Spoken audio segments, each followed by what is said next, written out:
What the fuck is up, juggalos? This is the Murder Mayhem Show. I'm the host, Mitchell, and today is part 2 of the 2019 Soopa Gathering of the Juggalos recap. Make sure to check out part 1, which covered Wednesday and Thursday, so if you didn't listen to that, then check that out. But today we pick up with Day 3, Friday, or Day 4 if you were a parking lot pimp like myself. Day 3, Friday, August 2nd.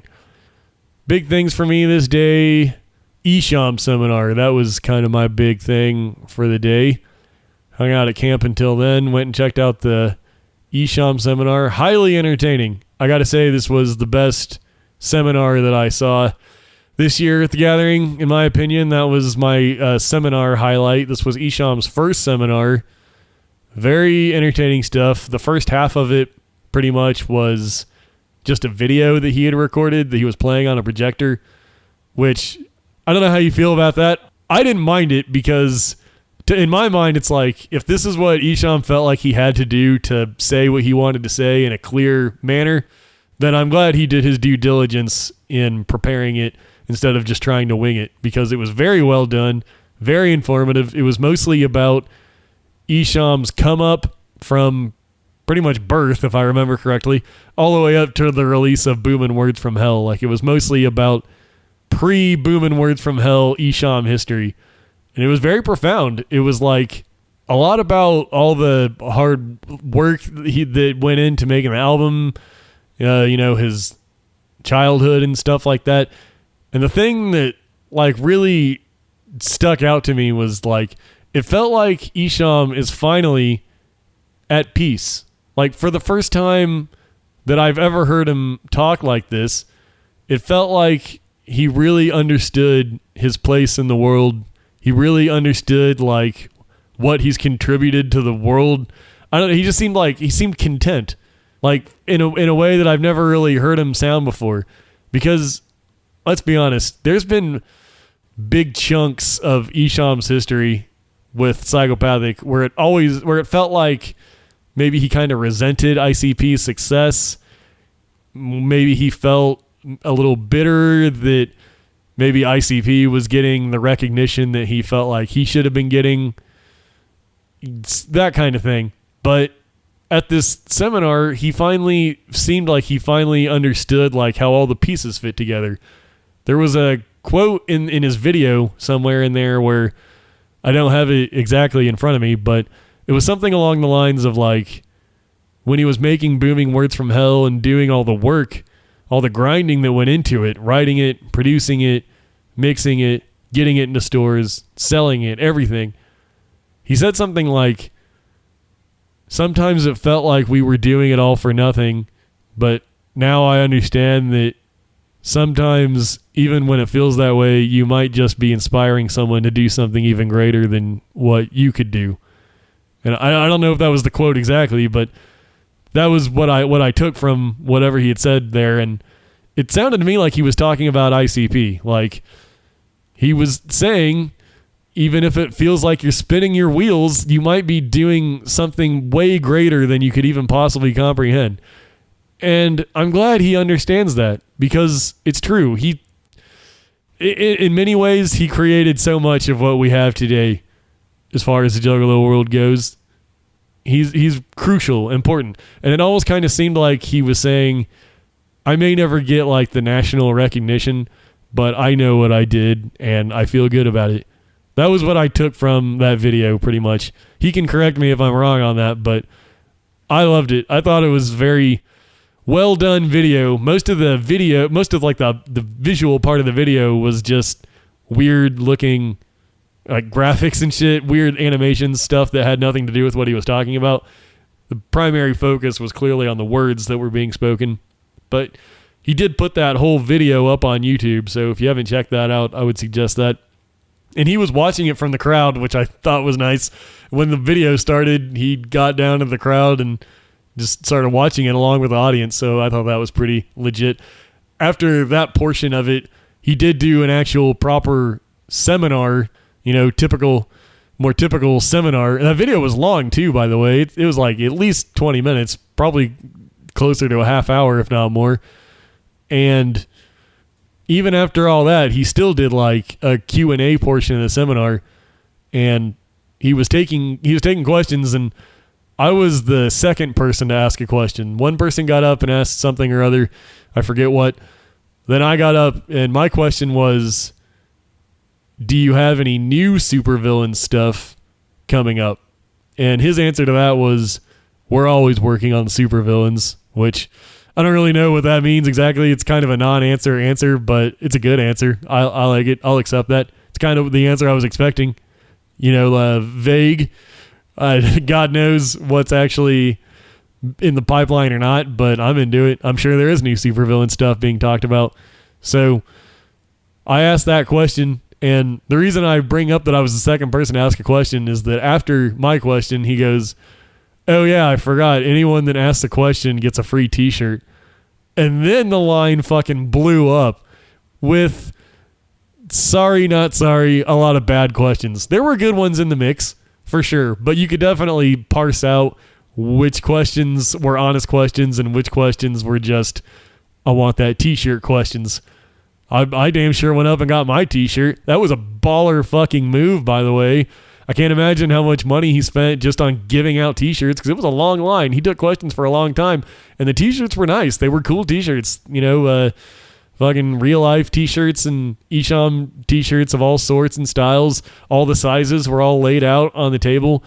I picked up a fucking fresh Wicked Shit Will Never Die t-shirt that I wore that night during the Isham performance. So yeah, that was a very good seminar. That was certainly the best seminar that I saw during my entire gathering, and we'll talk more about that later when we talk about the ICP seminar. But yeah, Isham seminar, home run, my favorite of the seminars this year. As far as main stage goes, I headed up probably about 7 o'clock ish. When I got up, Light had just gotten on stage, I believe. I didn't actually see him make his entrance, but I did see him perform for a pretty long time, so I feel like I caught a good 90% chunk of his performance. In Light, let me tell you, fucking murdered the shit. Great fucking job. And I've seen Light a bunch of times now. I saw him at the Juggalo March. I saw him when he opened for ICP at whatever tour that was, fucking Slam Fest probably. I've seen him perform at gatherings.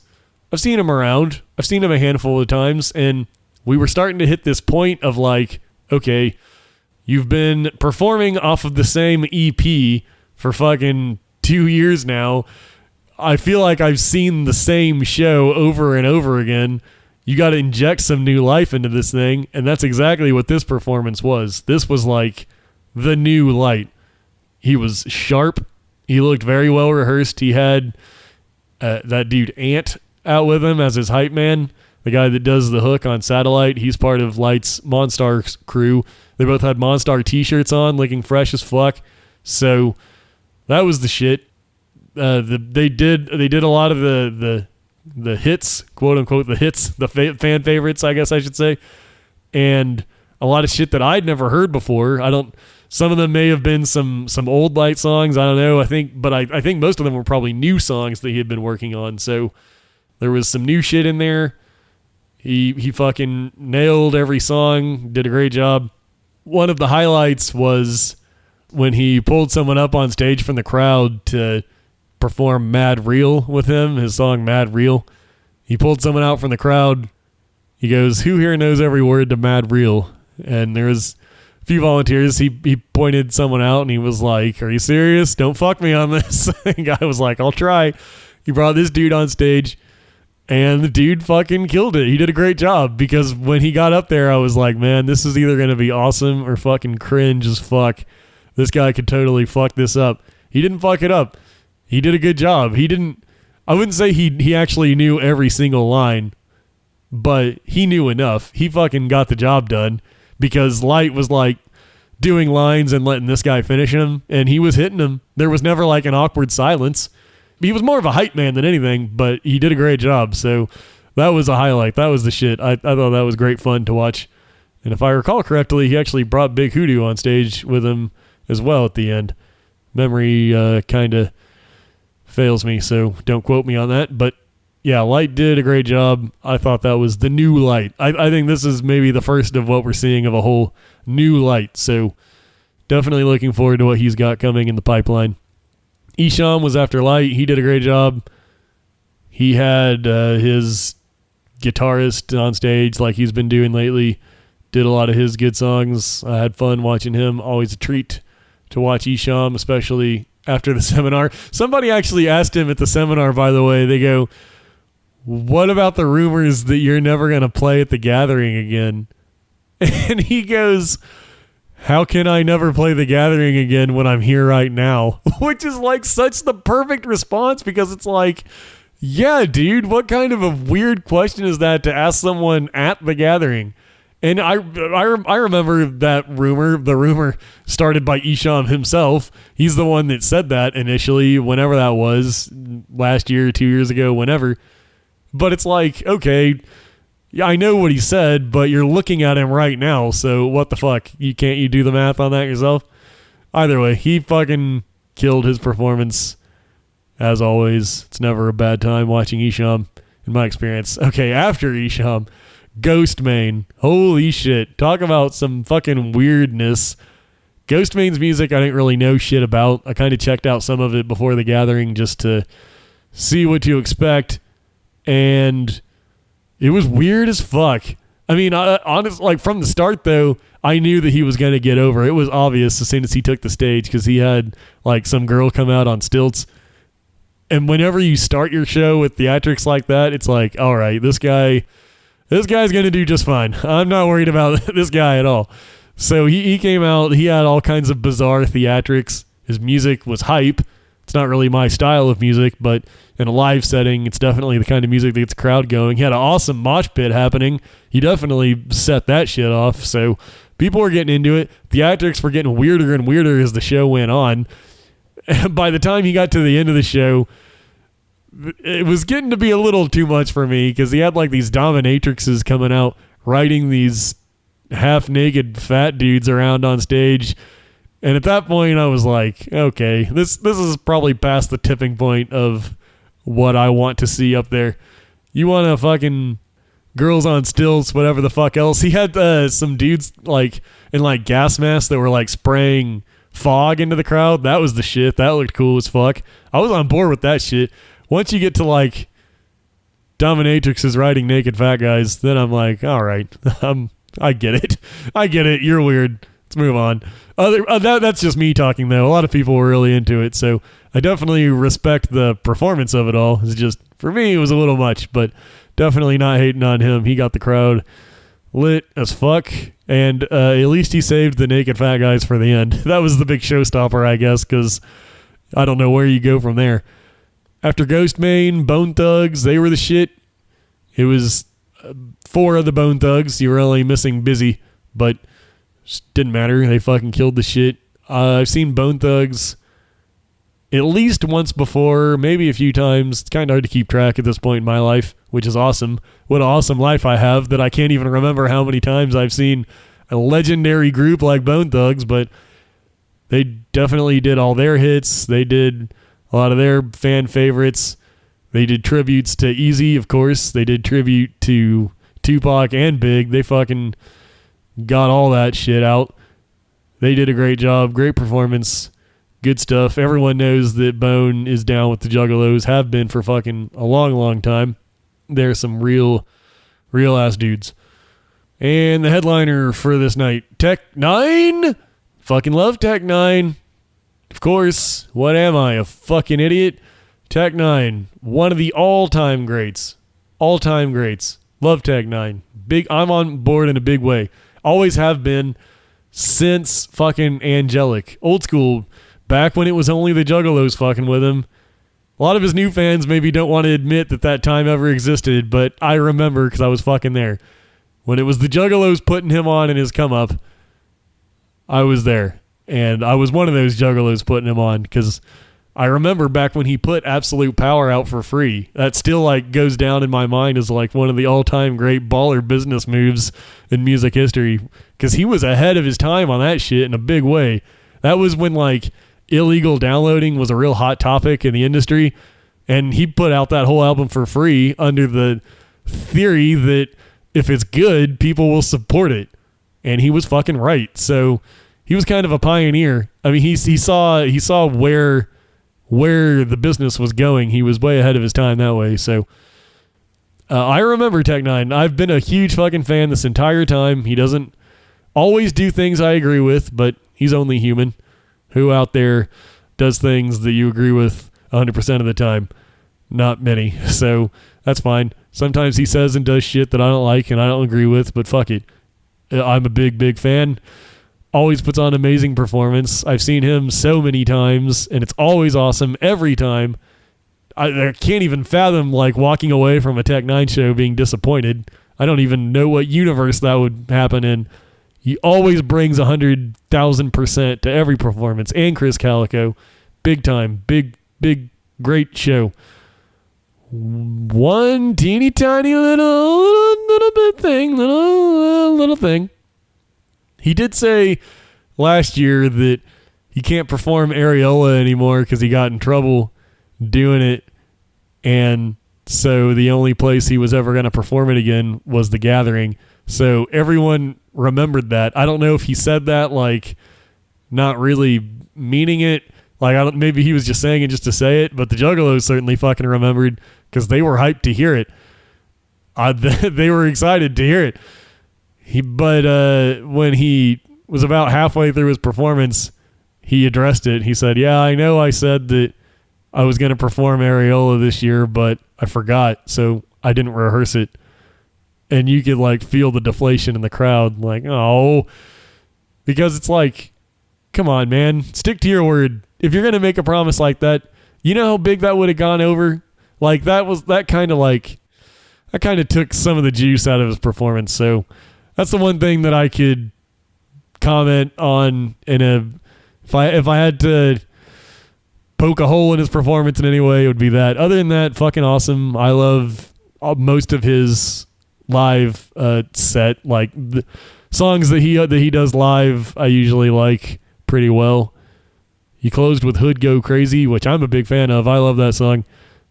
I kind of feel like maybe for a gathering, he could tailor his set list a little better, because I get closing with Hood Go Crazy at like one of his shows or another festival would make perfect sense, because he probably has a lot of fans that like only know that song, you know? So I get that, but at the Gathering, maybe you should like gear it more towards your like hardcore fans, because you know the Juggalos know the deep cuts.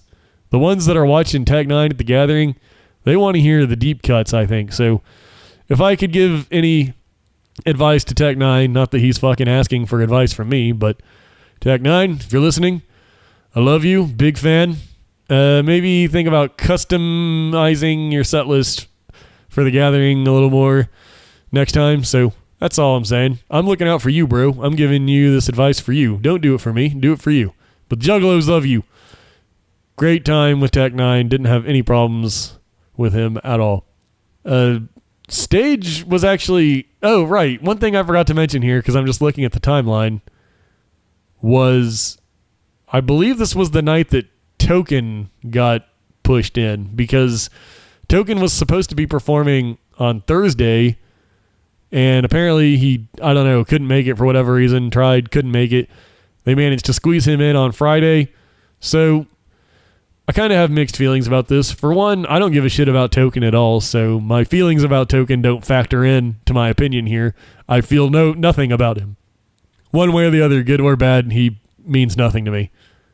But I kind of feel like if you missed your spot, you missed your spot. And, I mean, if you couldn't make it and you wanted to be there and you just couldn't make it, then that sucks.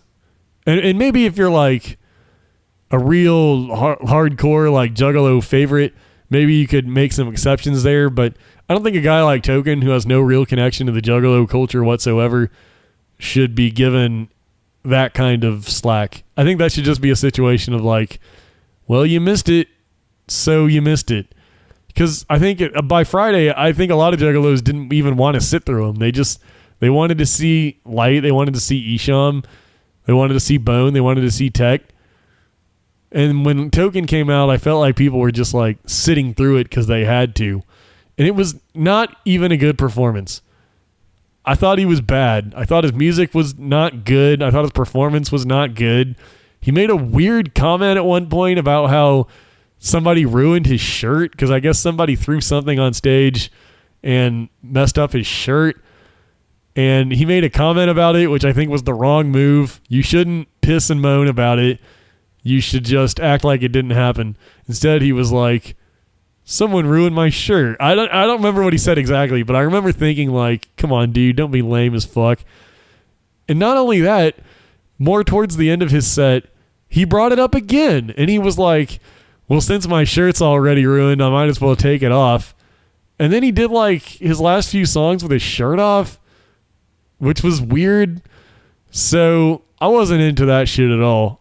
Maybe he has songs that I would really like if I checked out his whole catalog, but he certainly did not win me over as a fan and his performance, sorry to say. So that was kind of a weird thing. But because of that, everything was pushed back. Like, the whole late night stage went late as fuck. It didn't get done till like 1 o'clock. So I was actually going to try to watch some of Gilbert if I could, but because everything was pushed back and I was not going to bail on Tech 9, that's for sure. I just had to sacrifice Gilbert, did not get to see him.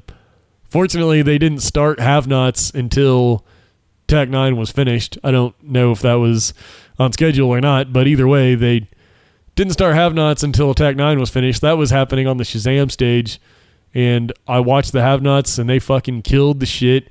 ABK, Big Hoodoo, I've been saying for years, get them a spot at the Gathering.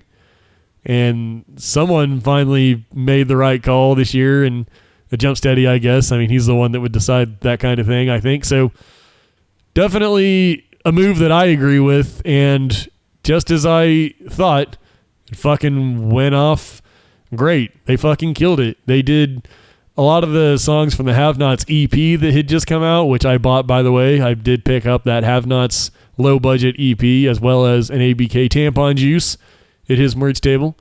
So did the Have-Nots thing. That was fun. Maybe more interesting to watch than the performance was actually after the performance, when they hadn't got off stage yet, but they were wrapping it up, saying their goodbyes to the crowd. And they started like play fighting with each other on stage, like wrestling, ABK and Hoodoo. And ABK actually picked up Big Hoodoo. Like, it was a very strange hold too. He like picked him up like on his back, but not like Big Hoodoo was like hanging on to his back. It was all ABK lifting. Like, dude must be like deceptively strong, because he had picked him up in like this weird hold and was just like carrying him on his back. Hoodoo was perpendicular to the ground. He was horizontal. He was totally like, laying side to side with like his leg wrapped around ABK's arm. Like, that was like all ABK lifting him. It was very impressive to me. Big Hoodoo even goes, how is this happening? And ABK, they said their goodbyes, and then ABK literally carried him off the stage. He walked off stage with Hoodoo on his back, which I found very entertaining to watch. Those dudes definitely fucking killed it. They have a great future as the Have-Nots if they choose to continue that. And that EP, low budget EP, really good. So if you ask me, if that was a test, if that's like them dipping their toe in the Have-Nots water to see if there's something more there, I say yes, there is something more there. Put out an LP. LP is next. Get Have-Nots on main stage. That's what I'm saying. That's what I'm saying for next year. Getting them on late night this year with the EP was a fantastic start. Next year, I say do it up twice as big. LP, main stage. That shit rocked. After Have-Nots was Mad Child. I'm a big Mad Child fan myself, so I enjoyed him. It was kind of your standard Mad Child show, but not in a bad way. I like Mad Child, big fan, did a lot of my favorite songs. Definitely have love for him. He did acknowledge that he missed last year because of drugs, so that was kind of something that everybody already kind of knew anyway, so it was nice to hear him acknowledge it. Definitely enjoyed him. Went back to camp after that. Hung out for a little bit. I was kind of calling it a day at that point, even though there was still plenty that I wanted to see. But I was having a fun time hanging out with the homies at camp. So after Mad Child, I hung out at camp for a while. And then about 30 minutes later, I was like, fuck it, I'm going back out. And I walked all the way up the hill to Supermania because I wanted to see Violent J versus Rudy, which is really the only thing at Supermania that I cared to see. It was really the only JCW thing I cared to see this year. And I walked up to Supermania, passed by Shazam stage on my stage, and caught King Spade for a little bit, so that was fun. I'm a big Cottonmouth fan, big King Spade fan, big D-Lo and Richter fan, so it was a treat to get to stop and check them out for a few songs on my way up to the main stage for Supermania. Got up to Supermania.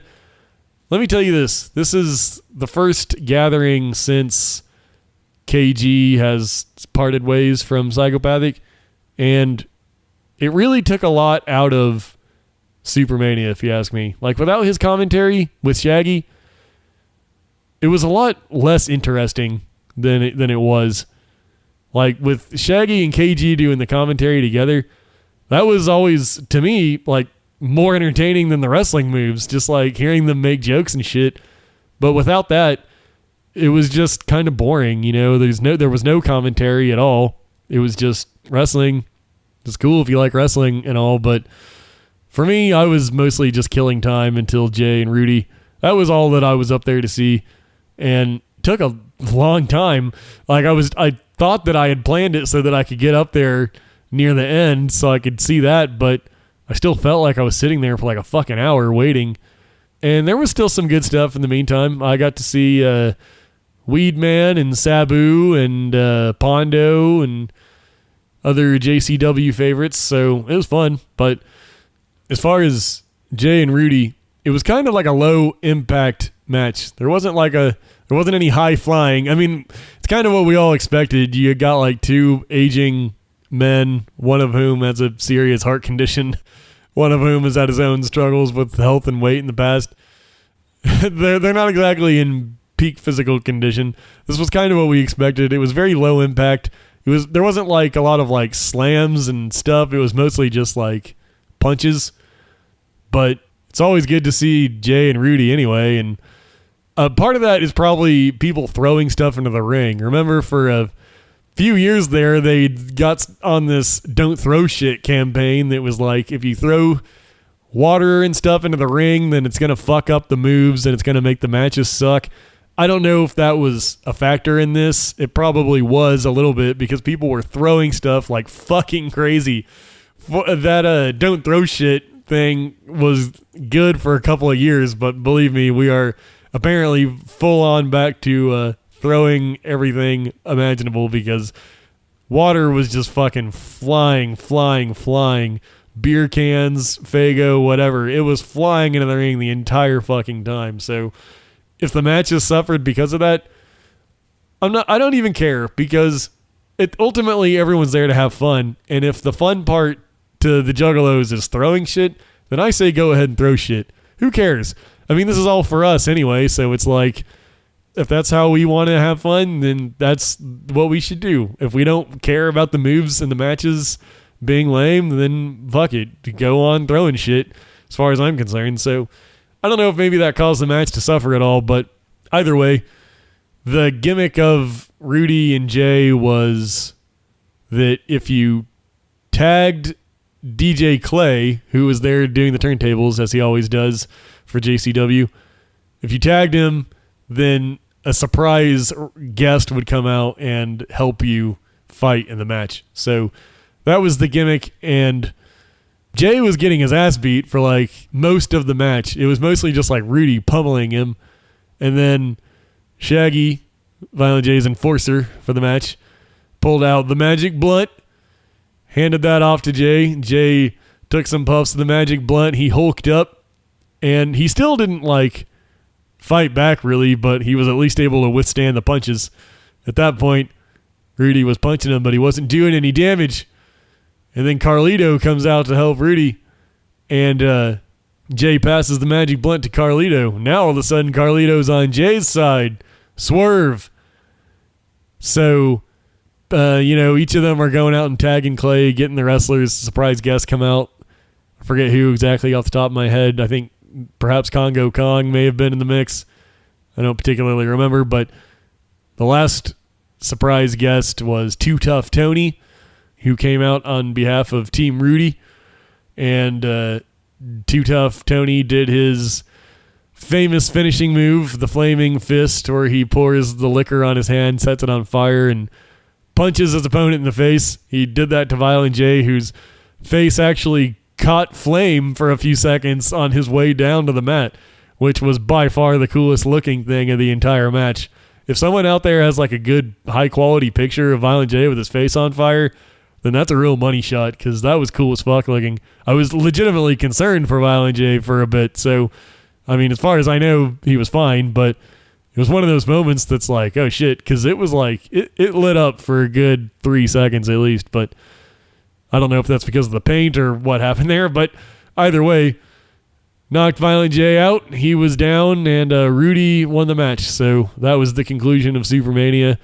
Jay got up and he said that if he had to lose to anyone, he's glad it was Rudy, so that was a nice thing to end my night on. Went back to camp after that, chilled out, had fun, slept again pretty well, like fucking 6 hours, whatever. More than I get at home a lot of times, so far so good. Everything was going quite fucking smoothly. Saturday, August 3rd, last fucking day of the gathering. Big things for me this day? I'm looking at the timeline. ICP seminar, right. Of course. Now, this is something we got to talk about. If you ask me, most controversial event of this year's entire gathering, the ICP seminar. Because we all have a certain expectation of the ICP seminar. That's usually when ICP comes out, gives all the big news from the year. Of course, last year's seminar was nothing but announcements for things that never came out. And I talked about this on my podcast after last year's seminar. I said, none of this shit's ever going to come out. So far, I've been proven correctly on, I think, every single count. There's been no talk about Shaggy Two Dope's book that was announced last year. No talk of the Looney Goons that was announced last year. No talk of Psychopathic Outer Space 4 that was announced last year. No talk of the Bloody Brothers reboot that was announced last year. No talk of the high-end Violent Wear that was announced last year. Yes, we did get Violent J's Blackout series, but those were just t-shirts.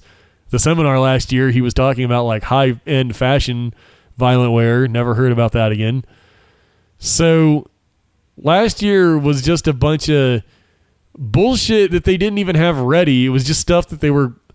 I think that they just made all that stuff up like the night before just so they would have something to talk about. Didn't follow through on fucking any of it.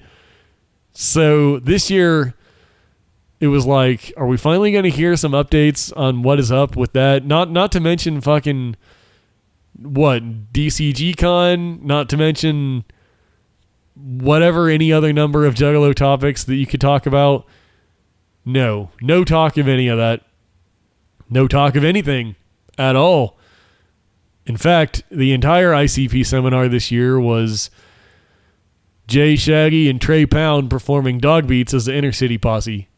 Now, it was cool as fuck. It was a great performance. It really was. So I'm not taking anything away from the performance at all. But when everyone's expecting a seminar, I don't think people were happy with it at all. That was the energy that I was getting from it. They did the entire Dog Beats album, which was cool. I mean, it's a good album. It was a great performance. Trey Pound did good up there with Jay and Shaggy doing the John Kick Jazz role. But it wasn't a seminar. So I don't know if ICP thought that was going to be like a big hit. I could have told them it wouldn't be. I don't know what their expectations were, but I could have told them before, like, if I would have known that that's what they were planning, I would say, don't do that. Or if you are going to do that, then at least do 20 minutes of seminar afterwards, because people are going to walk away disappointed. And I think that's what happened. Again, the performance was great. Not taking anything away from the performance. I'm glad I watched it. But after they walked off stage, and Dog Beats is not a long album, by the way, so that kind of takes away from it too. Just 4 songs, and they nailed those 4 songs. But after they got off stage, there was a weird energy like, are they coming back? Or was that seriously it? Because people were just hanging out in the seminar tent just waiting, including my crew that I went with. Like 6 or 7 of us went down to watch it, and after dog beats, they all went back to camp, and I said, no, I think I'm not going to leave until I hear the house music come back on. And then the house music came back on like right after I said that, and they were like, well, there it is. And I was like, I just can't leave yet until I'm sure that it's over. So they all went back to camp. I hung out for another 15 minutes or so. Did meet up with a Scottish Misfit from Tales from the Lotus podcast in this time. That was nice because he was watching the seminar. So while I was waiting for ICP to come back, I got to chop it up with him for a while. He picked me up off the ground, which is a little in-joke for Tales from the podcast listeners. I know that DJ Run for Cover will have probably really enjoyed hearing about that afterwards. Don't worry, Scottish Misfit did in fact lift me up off the ground as promised.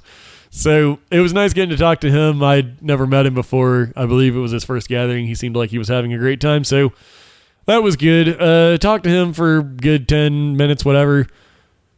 And then I faced facts that ICP was not coming back out. So then I went back feeling unfulfilled. That was like a depressing walk back for everyone that was walking back after that. Like, people were slowly realizing that really was the entire seminar. There's no giveaway or anything. So I don't know, if it's between that and promising a bunch of stuff that never comes out, then I guess I'll take this. But there was definitely stuff they could have talked about. So that was a very questionable move to me. I don't know. I didn't particularly love it. And 99 times out of 100, I would say that the ICP seminar is my second most looked forward to thing besides the ICP concert of each gathering. And this year it did not live up to that at all. So that's why I say the Isham seminar was the best seminar that I saw. After that, hung out at camp for a while, went back up to the stage at about 7 p.m., something like that, with a member of our campsite. And the two of us walked up together, ended up watching the entire main stage together pretty much. Big Hoodoo was good. He's always good. He fucking brought the shit. Mushroom Head was good, but I just saw them twice on the Fury tour, so I kind of didn't really care about that so much. They're fucking great. That's not taking away from their performance. That's just me saying I literally just saw them 2 times, and it was more or less the same show as far as I could tell. So all the props in the world for them for being the shit, but that wasn't really a big deal to me. After Mushroom Head was ABK, who fucking annihilated, fucking crushed. And he did like tracks from Tampon Juice, which is a great album, by the way. And I distinctly remember at one point he even had like a red glass on stage with him, he had a red cup, like a cup filled with some kind of red liquid while he was performing the Tampon Juice album. So clearly it was just obvious what he was going for with that. It was very funny to me. And then he threw the Tampon Juice into the crowd, so that was great. I thought he did an awesome show. He killed it. More ABK is what I say. We need some intense ABK output is what I say. More. Tampon Juice was a good start, but let's keep it moving. Especially Psychopathic Records. They could use him. There hasn't been a Psychopathic Records ABK release since Medicine Bag, and they could use some more ABK shit on their label. Native World is obviously flourishing, but if I were Psychopathic, I would be making whatever kind of deals with them that I had to get some more shit out on Psychopathic, because they could use it, if you ask me. He's a great fucking performance. Loyal fucking guy, obviously. Great fucking guy. I've met ABK many times just at concerts and stuff. Fucking always the nicest dude in the world. And I always say that of all the celebrities or anyone in the public eye that I've ever met, ABK has always been hands down the coolest. Every time. You can quote me on that shit. I don't know anyone that's ever met him and had a bad story about him. And if you do, then I'm sorry that happened to you, because as far as I know, he's always the fucking shit. Recognizes me now these days because I've seen his show so many times. He has expressed interest in doing my podcast, so definitely going to have to work that out at some point. Definitely a good man. ABK, cannot say enough positive things about him. Jedi Mind Tricks was next, and it was in the form of Vinny Paz and Esoteric from Czarface. That was the shit. I've never seen either of them perform, so that was cool to see them together. I'm not like the world's most passionate Jedi Mind Tricks fan, but always awesome to see something I've never seen before, and I've never seen either of them, so that was definitely a delight. I enjoyed it very much. Ghetto Boys. Got a lot to say about this. So, obviously, of course, the first performance of Ghetto Boys since the passing of Bushwick Bill, R.I.P., and there was a lot of talk after Bushwick's death about how this gathering performance should be handled.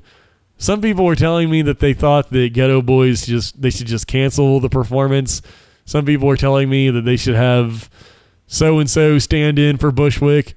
There had been ideas floating around there. My stance was always, just do it as Scarface and Willie D. The two of them as Ghetto Boys. To me, it would almost be an insult to Bushwick Bill to replace him with anybody. The only respectful tribute to him would be to have just Scarface and Willie D do it. And that's, thankfully for me, that's what they ended up doing. It was just them. Now, I think a lot of the people who told me that, like, without Bushwick, it's not even the real Ghetto Boys. Honestly, I think a lot of those people aren't even real Ghetto Boys fans, and they only know of the Ghetto Boys because of ICP, and they have no other knowledge of Ghetto Boys whatsoever. Because I don't think anyone who really understood, like, the Ghetto Boys discography would call Willie D and Scarface anything less than the Ghetto Boys. That is the Ghetto Boys. There's been various Ghetto Boys lineups over the years. You know, Scarface and Willie D aren't even original Ghetto Boys, and Bushwick is actually as a backup dancer, Lil Bill. So yeah, maybe Bushwick has technically been in the group longer, but the three of those guys were the heart of the Ghetto Boys for sure. And if you ask me, Willie D and Scarface were the heart of the Ghetto Boys. Like, they were writing a lot of Bushwick's rhymes anyway, and this is no disrespect to Bushwick at all. I'm just saying that, like, Scarface and Willie D very much is still the Ghetto Boys, and to say anything less, I think, is disrespectful to them. I had seen some bullshit, made-up, fabricated controversy on the internet about how Ghetto Boys didn't do a good enough job memorializing Bushwick during their performance. I call fucking bullshit on that as well. You gotta understand this about Bushwick Bill. He was perhaps out of his mind, okay? And this is no disrespect. This is just by every account of him, by anyone that's ever met him that I've ever heard. He was a unique guy. And what you don't want to do now that he's dead is turn around and act like you were the best of fucking friends, because that's disrespectful. Just keep it real. And Willie D has kept it real as fuck, by the way. He said on Vlad, I believe it was, that he didn't even go to Bushwick's funeral because they didn't like each other. That's respect. It really is. You might say it's the opposite. You might say that's disrespect. No, it isn't. Disrespect is using his death to make yourself sympathetic or to make yourself look like a victim or to try to get attention for yourself. No. The respectful, dignified thing to do is to be honest as fuck and say, yeah, we didn't really like each other. And Scarface has no shortage of Bushwick stories himself. Like, the three of them have had a very unique relationship. And now that he's dead, don't just go around and turn around and act like you thought he was the world's greatest guy. Just keep it real, which is exactly what they did. They did an appropriate level of tribute to him. They shouted him out. They gave a moment of silence. That's it. That's all that we should expect of them. It's not our place at all to judge Scarface and Willie D's relationship with Bushwick because we didn't know Bushwick the way they did. So if they want to get out there and just like cut out Bushwick's verses, which is what they did, that's their right. And I thought they did an amazing performance. As far as we know, all signs point to this being the final Ghetto Boys performance, period. So I think it was a very touching send-off. Like that, this is the way it should have gone out. And we all know that Bushwick was going to be there. He agreed to be there. This isn't a situation of like they ditched him. If it was a situation like that, then yeah, I would say this is Diet Ghetto Boys or whatever. But this is a situation where Bushwick would have been there. He wanted to be there. It's just he couldn't be there. So I think the way they did it was perfect. I enjoyed it. It was everything I was hoping for. I'm really glad I got to see that in my lifetime, especially if it really is the final Ghetto Boys performance, because Scarface and Willie D are both running for city council in Texas. I know Scarface is running in Houston. I don't really know much. I think Willie D's run is more of a newer thing, so I don't really know about that, but they're pretty much pivoting their careers at this point, and I think they're with the death of Bushwick, this feels like them hanging up the Ghetto Boys, and I respect that they stuck with their commitment to play the Gathering. They didn't bail. They could have bailed if Bushwick, after he died, if Scarface and Willie D would have just bailed, no one would have even blamed them, but they didn't do that. They did what they said they were going to do, and they rocked the shit. They killed it. They did a great job. So definitely all the shout-outs in the world to Ghetto Boys. I had an awesome time watching their performance. After Ghetto Boys, I see fucking peas in the ha. Did a great job. Very interesting and unique set. They started with Dog Beats, which for anyone that watched the ICP seminar was probably like, fucking this again, because it probably just brought back bad memories of the disappointment of the ICP seminar, but be that as it may. Started with Dog Beats, then they went into, I think it was the Juggalo. I don't have the set list at the tip of my fingertips. After that, it was something like Murder Go Round, probably. After that, it was like Toy Box or something. I could be getting all these wrong. After that, it was Hocus Pocus. After that, it was I Want My Shit. After that, it was like, I don't know, maybe Birthday Bitches or something. I don't know, but they were, oh, yeah, and there was I skipped over some because there was also some shit from the Sideshow EPs in the mix as well. And it was a great set. And then right around the time that they got into doing Alley Rat from The Tempest, that was when I was like, oh shit. That's when I finally figured it out. That's how long it took me. Maybe I'm slow. But up to that point, I was like, oh, they're doing an old school ICP set, I guess. And then they started doing shit from The Tempest, and I was like, now they're doing some newer ICP shit. And then that's when it clicked, like, oh, I see what's happening here. They were doing a song from every CD. They started with Dog Beats, then Carnival of Carnage, Beverly Kills, then Ringmaster, then Terror Wheel, then Riddlebox, and Tunnel of Love. I think there was also a Carnival Christmas was in there, wherever that fits in. Santa's a Fat Bitch. And it was around when they got to The Tempest where I was like, oh, I see what's happening here. And then from that point on, it was kind of exciting. Like, oh, what are they going to do next? What are they going to do next? They did In Your Face from Bang Pow Boom. They did Bazooka Joey from Death Pop. They did Falling Apart probably from Lost, and I Fucked a Cop from Found, and then they got into the Fred Fury tracks, which they did probably a good 3 or 4.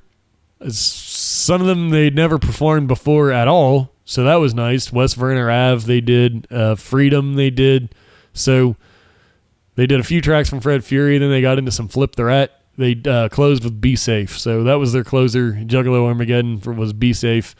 And it was a very unique set list. A little something for everybody. Regardless of what era you came in on, you definitely heard a track from your era because they covered the entire range. If it were me, if I were going to tweak this a little bit, I would have also thrown in maybe something from the Death Pop bonus discs, maybe Jump Around.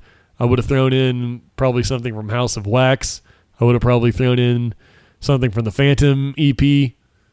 So that would have been nice, because they started out doing the EPs with the Beverly Kills and Terror Wheel and stuff, but then once they got into the second deck, they pretty much just did Joker's cards until Be Safe. So anyway, it was a great performance, though. I had an awesome time watching it, except for the fucking fireworks that were blowing up on stage.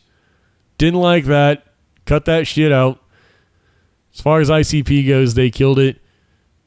After they were done, not even after they were done, during Be Safe, then began the fucking bonfires.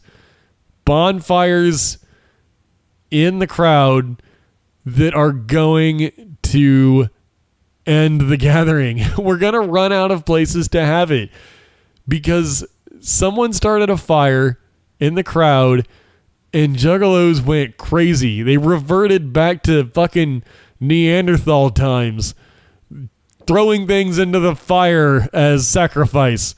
Couches and stuff, like, they were throwing, I don't know where they were getting half this shit. Canopies that had been set up in the crowd were being tossed into the fire. Worst of all was picnic tables that were owned by the venue, as I understand it, tossed into the fire. So that's going to be fucking something ICP has to pay for. I went down there just to see just to check it out, because I was kind of far back during the performance, but I wanted to keep my eye on the fire. I went down there and it was pandemonium. People like doing flips through the fire. Oh my God. It was quite a spectacle. People throwing fireworks into the fire. Literally seeing fireworks blow up out of the fire. It was like, you guys must just feel like you're untouchable or something, because this is not a good idea. I went back to watching it from a distance because I wasn't comfortable just like walking all the way back to camp knowing that there was a fucking potentially dangerous fire happening. So I hung out from a distance, was chopping it up with some other dude that was watching, and I remember this, somebody walked by at one point and goes, "Don't worry, it's a controlled fire." And I remember thinking, no, it fucking is not. There is no such thing as a controlled fire that people are throwing fireworks into. Do you know what controlled fire means? It doesn't mean throwing fireworks, destroying property, doing flips.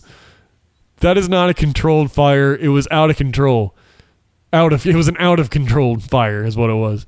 So I watched that for a good long time. Eventually, I was thinking that fucking fire department was going to show up or something, or it's anything.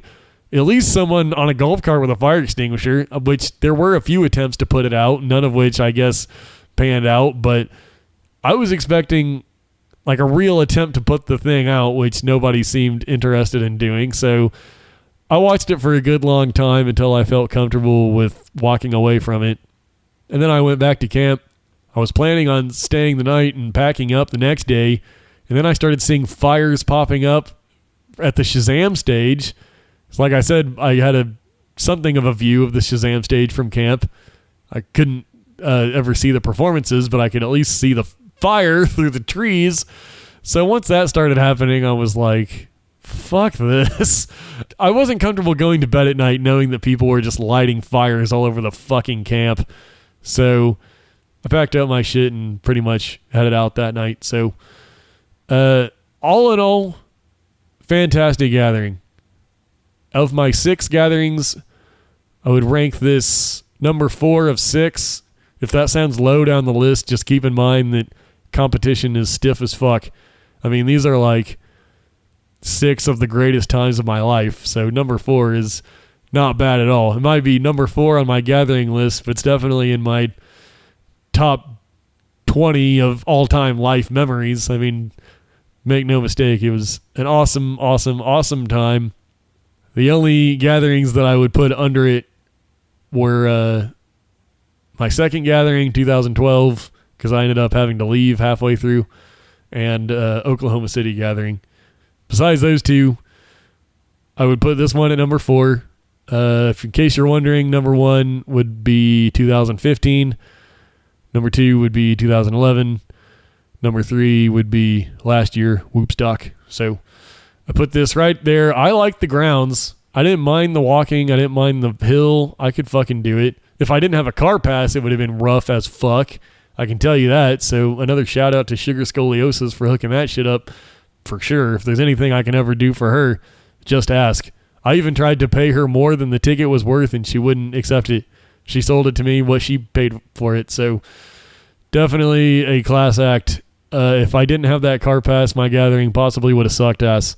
But fortunately, it was great. Definitely great homies at the camp, kicking it with. A big fucking shout out to everybody I kicked it with. Everyone from Twitter that I bumped into up there. So many awesome people. People coming up to me at all times for the entire 5 days that I was there, including the parking lot party, telling me that they're fans of my shit, telling me that they like my shit. Murder Mayhem show. People that were getting pictures and stuff. Bumped into some of my peers, as I said, Scottish Misfit, but also Beastmaster from Carnival Spirits. Ran into him. Had a great time. So many people that I don't even want to name too many names or else I'm going to forget somebody. But a lot of the Twitter homies, for sure. Love chopping it up with them, meeting them. I had a great fucking time.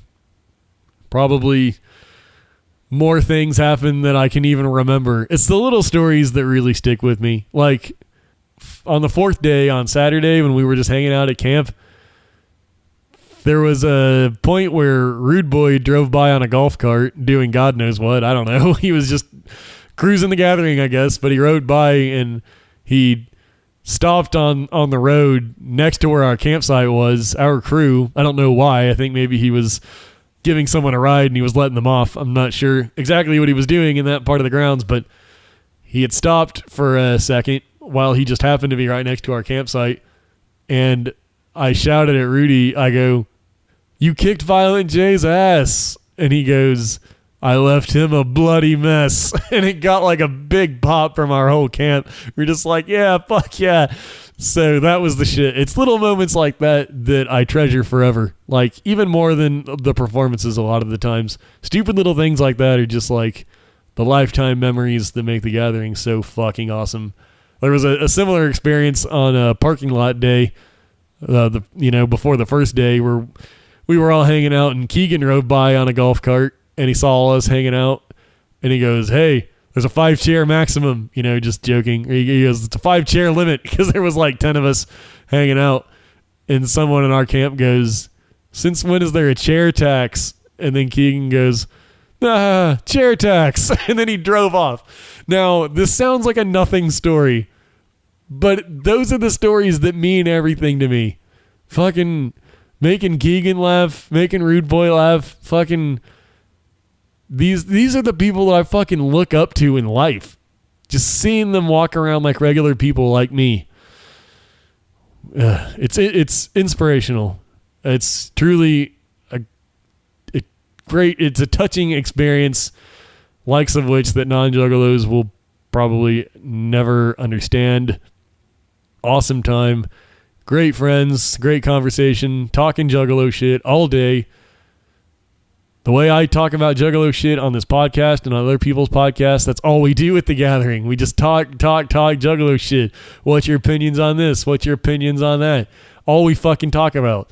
People disagree with each other and we have discussions. Sometimes we agree with each other. It's awesome. I love it. I could do it all fucking day. Great time. It was a really like physically easy gathering for me. Even with all the walking, I never had a problem with like allergies or anything like that. Like I felt great. I could have done another 4 days, which is rare. Usually at the gathering, I'm ready to get out of there by day 4. This time I was there for 5 days and I felt fine on the last day. I could have kept it going. So I like the location. Unfortunately, I feel like it'll probably never be there again. And if I'm being perfectly honest with everyone, I feel like there will never be another gathering at all, period. That's what I think. I think this is the last one. Prove me wrong, Psychopathic. I hope I am. Just telling you what I think. Because of all the fires and fireworks and bridge burning that we've done at every fucking venue we've ever been to. Not to mention tagging porta potties, throwing fireworks in porta potties. I just don't see how this can go on. So if this was the final gathering, it was a fine one to go out on. Hopefully I'm wrong.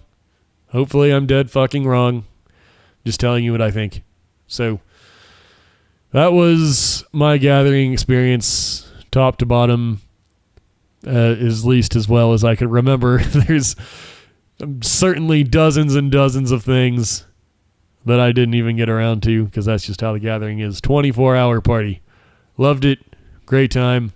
Good stuff. So on that note, I think that pretty much wraps this up.